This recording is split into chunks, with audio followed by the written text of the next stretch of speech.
আজকে বাজার থেকে চিকেন নিয়ে এসছে। চিকেনগুলোকে টুকরো টুকরো করে পিচ করেই নিয়ে এসছে। এগুলোকে ভালো করে বেছে জল দিয়ে ধুয়ে নেব।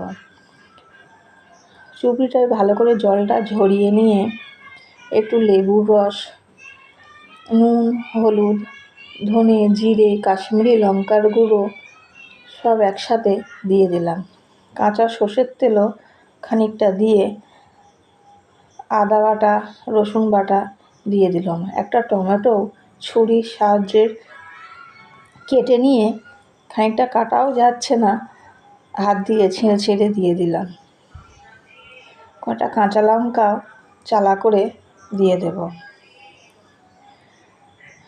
হাত দিয়ে ভালো করে মশলাটাকে মাখিয়ে নেব। ভালো করে মাখিয়ে নিয়ে কিছুক্ষণ ঢাকা দিয়ে রেখে দেব। এদিকে গ্যাসের উপরে একটা ছোট্ট হাঁড়ি নিয়ে গ্যাসে বসিয়ে দিলাম। ওতে গোটা গরম মশলা, তেজপাতা আর পেঁয়াজ ফোড়ন দিলাম। এদিকে আলুগুলো ভাজবো না, আলুগুলো ওর মধ্যে দিয়ে দিলাম।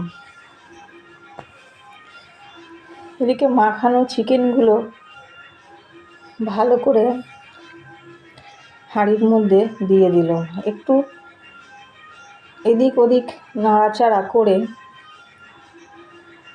মশলা ধোয়া জলটা দিয়ে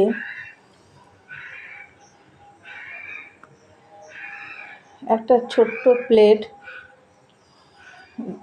ওর উপরে ঢাকা দিয়ে একটা নোড়া চাপিয়ে দিলাম। দেখো হয়ে গেছে। একদম পুরো খাসির মাংসর মতো খেতে লাগে, দারুণ দেখতে।